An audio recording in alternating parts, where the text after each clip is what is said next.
Hello, this is group 2 of group A, CS January intake. We prepared on the topic network, but before that, those are the names of the members of the group. We have, we are around 7, and those are the names of the members.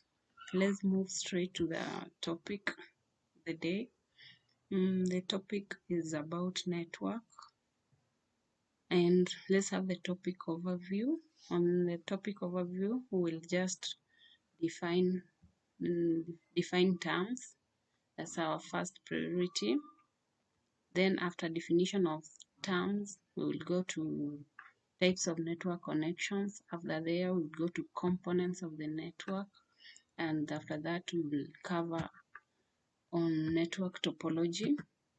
I think we will immediately move on to our next agenda. That is now the types of network, the definition of terms first. Let's define some key terms in networking. We have the network itself. What is a network?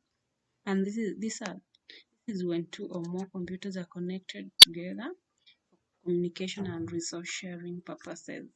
And what is a network device?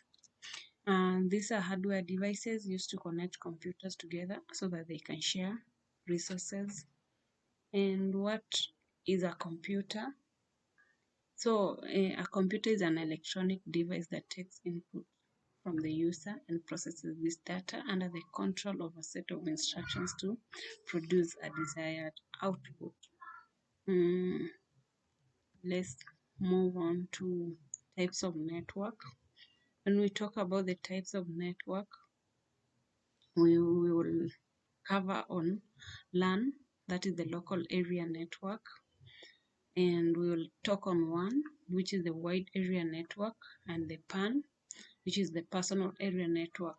And this is a pictorial view of a LAN network, and we can see that LAN network really occupies a medium area, geographical area. So this is its locality, and we can notice that this kind of network is mostly used in institutions, organizations. Yeah, because it doesn't cover that much large area. And let's move on to WAN. That is the wide area network. Moving on to WAN, there's the wide area network. We will have to talk about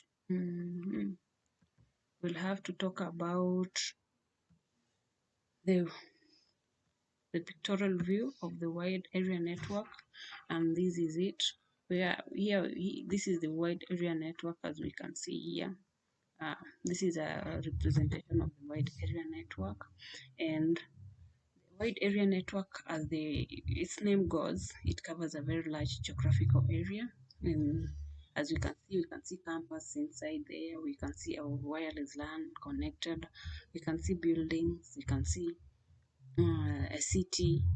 So wide area network covers a very large area, and it can be used within the city, within the country, and so forth.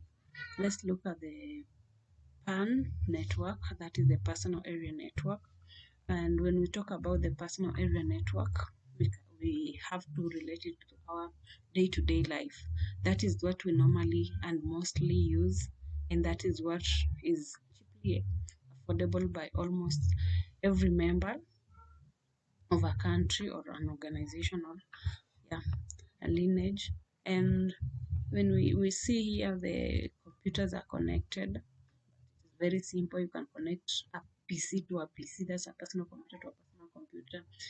We can see headphones there, we can see a phone connected, we can see and mostly they share like a hotspot, they share like through cabling, and that is how they share its network. That is the personal area network. And we have to look at our next topic, and this is where we are talking about the components of a network, and this is majorly what makes up a network. What should we have and what should we consider so that we can call a network complete? We need cables, and we need a switch, we need a network interface, we need a router, we need a hub, a gateway, or a wireless access card. And I won't talk much about this because there is this link I've shared here. This link here I've shared.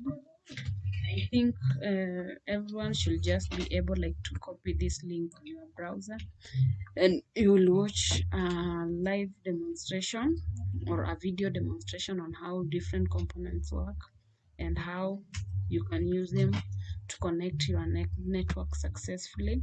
I think we shall just move on to our next agenda, and that is network topologies.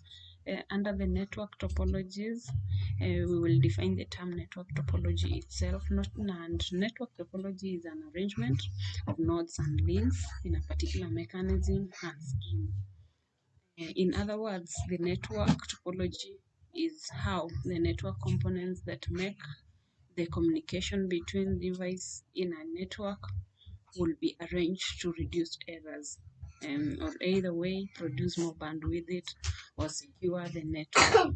Then we have the main types of network topologies, and these are the common ones. Then we have the star topology. We have the ring topology, and we have the bus topology, and lastly we have the tree topology, but we will expand a bit on them. And apart from this, there is also another topology that we haven't mentioned here, that is mesh topology. But basically these are the major 4 common ones that are easily known. Let's talk about now the star topology, and this is the pictorial view of different network topologies. And here we have the pictorial view of a star topology network, and we can see a star topology network is interconnected. We can see its central place here where all cables run from. There are computers from the printer, from any other resource that they are relying on, and interconnect at this central position where we could have a router or a switch or a hub that connects and emits the resources needed for all these computers connected here. And let's talk about the ring topology. Ring topology. In a ring network, every device has exactly 2 neighbors for communication purposes. All messages travel through a ring in the same direction. So you can see that each computer here is having its neighbor, or it's having 2 neighbors. When you stand here, you can see another computer here, another computer here. So you must be in between there to be a device on a ring, and communication here moves on that line. If it started from there, it will move as it emits the information to a computer on that line.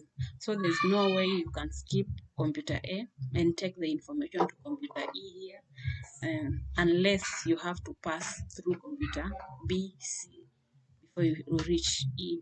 And that is all about ring topology. Let's look at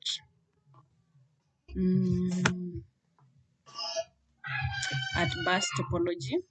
Bus topology uses a common backbone to connect all devices. A single cable, the backbone functions are a shared communication medium that devices attach or tap into with an interface connection. So this is all about the bus topology. And when we talk about the bus topology, actually we can see there is a backbone here, and this backbone here is what acts, or it is what acts as now the router or the switch or the hub of these computers within here on this printers or whatever that is connected here. You can see each and every cable directly connected to the bus, and it directly relies on the bus, in that there's no failure, or the failure of one of these devices cannot affect another one on the network. And we have to look at the tree topology. Tree topology is much similar to how the branches and the leaves on the tree are connected, and the stem. So you can see the pictorial view where we have this is our router, and this is another router or a switch. This is another router or a switch. But now you can realize that each and every computer is connected at least one router before it can connect to the main one.